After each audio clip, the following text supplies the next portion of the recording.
I'm Adrian Liew. I'm an adult nephrologist based in Singapore. My research interest is in glomerular diseases. So I've been actively involved in the steering committees for the conduct of clinical trials, especially in IgA nephropathy globally.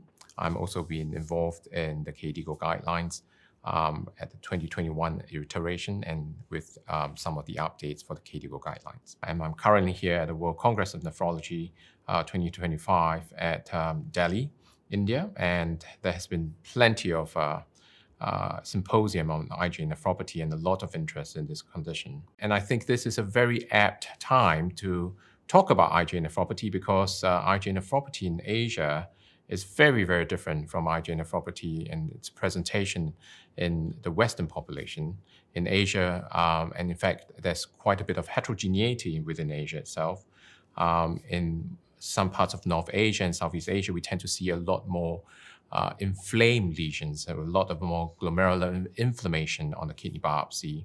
In India in particular, we tend to see a lot of sclerotic lesions. And these presentations and these histopathology findings are very, very different compared to the Western population. And needless to say, it follows that a lot of the times, the way we approach treatment in Asian patients will be very, very much different compared to that in the Western population. And therefore, I think the KDIGO guidelines on IgA nephropathy did highlight that there are going to be some treatment differences in certain populations as in the Asia continent. Like, for example, we see that tonsillectomy and the use of corticosteroids is very prevalent in the Japanese population. We see a lot of corticosteroid use and an attempt to use mycophenolate to reduce the steroid dose. We see hydroxychloroquine used in the Chinese population because of the disease they tend to see and with the experience that they had. Unfortunately, IgA nephropathy tends to affect the younger population. And these are people usually that are waiting to start a family. It affects women of childbearing age.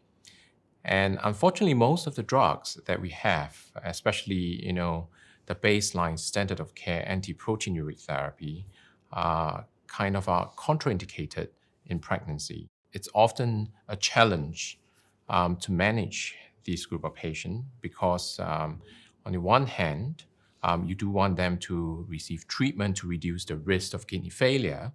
On the other hand, you do want to oblige them in the endeavor to want to start a family. So a lot of effort needs to go into having this discussion, having a shared decision-making process with especially young women who wants to get pregnant, who is on treatment. They need to understand that we may need to withdraw some of this treatment. And if we withdraw these treatment, there is a chance that the disease may get worse. They may actually have worsening of the proteinuria. And with that, pregnancy itself poses a risk to the kidneys, poses a risk to the mother as well as to the baby. There's always a risk that the kidney function could deteriorate during the pregnancy, or it could have a detrimental effect to the baby. The baby may have poor growth during the whole entire gestation period. There's a high risk that they may actually not be able to see through the entire pregnancy, and a high chance that they may lose the baby. And the mother may need to understand that there's a detrimental effect on her health, on her kidney function as well. And because the kidney function may worsen, she may have a high risk of developing hypertension or high blood pressure during the pregnancy. And of course, there's a risk of preeclampsia and eclampsia, which could be a life-threatening event. And we have very, very little treatment options when the patient is pregnant, should the disease progress significantly. And I think the only drug that we think is safe to be given to pregnant women will be corticosteroids. And biopsy during that period of pregnancy will be challenging. And so we might actually be treating blindly, not knowing what the kidney biopsy may show. And we may just have to treat the patient empirically with steroids. And finally, there is always a chance that we may have to deliver the baby early. So prematurity, it's going to be a significant concern. And so these loads of challenges and concerns need to be communicated to the mother, to the father, to the parents to be, so that they understand the risk the pregnancy may entail. So I think there's two disease entity in IgA nephropathy I think we have not addressed very well with clinical trials. One of them is rapidly progressive IgA nephropathy, which in the guidelines we define it as more than 50% decline in eGFR in less than 3 months. And the other disease entity is, of course, recurrence of IgA nephropathy after transplantation, because a lot of the clinical trials, in fact, all of them, have excluded these two groups of patients from the clinical study. So we have very, very little data to guide us in these treatment. So for rapidly progressive IgA nephropathy, where we tend to see more than 50% crescents on the kidney biopsy, we actually extrapolate a lot of the treatment decision-making from other diseases that we see a rapidly progressive course. And currently for rapidly progressive IgA nephropathy, the drug of choice that we have is the use of corticosteroids and cyclophosphamide. And again, we tend to reserve this for patients who are rapidly progressing because these are drugs that have significant side effects. We are all very familiar with the corticosteroid side effects, the metabolic and the cosmetic side effects of corticosteroids. We have cyclophosphamide, which, as I mentioned earlier, that we are using it in a young population where they are at an age where they want to start a family. And cyclophosphamide is associated with fertility issues. It's associated with amenorrhea in women, and there's a risk of fertility in men as well. So these are drugs that we would really not want to give patients unless we are really pushed to do so, and that's in rapidly progressive IgA nephropathy. The other group is post-transplant recurrence of IgA nephropathy.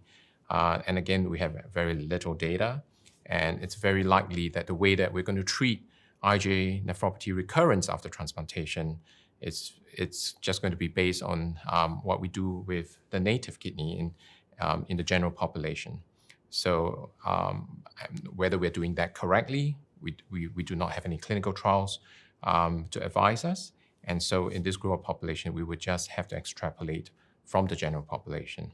So I think the other group that we are always concerned about is children. Again, this group, there's a huge unmet need because a lot of the clinical trials in IgA nephropathy are conducted in adults, and we have very, very little trials that can advise us on what to do in children. The other peculiar thing about children that's different from adults is that the most common kidney disease in children tends to be the nephrotic syndrome. And the most commonest cause of that is minimal change disease. So most of the time when a patient who is a child and presents with a kidney condition, we hardly need to do a kidney biopsy because they just present with the nephrotic syndrome. We treat them presumptively as minimal change disease. However, when a child presents with hematuria or with protein in the urine, very suspicious that it's very out of the ordinary, we tend to biopsy the child much more often as compared to adults. So in adults, we may just wait. If this is a very mild proteinuria, we might wait and observe and see whether this resolves or whether the proteinuria increases. But in a child, the moment we see hematuria and proteinuria, it's kind of out of the ordinary. And so a kidney biopsy is often performed in such a situation, even though the presentation may be very similar to the adults. And so therefore, kidney biopsy should be performed very promptly in children. If, let's say, they have persistent hematuria that lasts for more than 2 to 3 weeks, or if they have proteinuria or a decreased kidney function.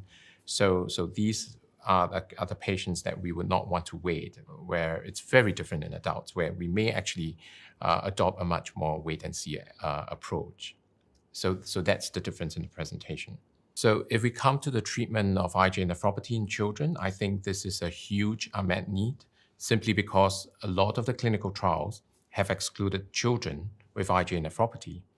But what is important is that I think the recent 2024 IBNA guideline and our KDIGO IgAN Nephropathy update guidelines are kind of consistent with the approach in managing patients, young children with IgA nephropathy. I think it's quite well accepted that the use of RAS blockade to reduce blood pressure as well as to reduce proteinuria has been found to be very useful in children as well as adults. So I think that will form the mainstay of the standard of care of treatment for patients with IgA nephropathy in this population. And unfortunately, a lot of the new therapies have not been studied in children.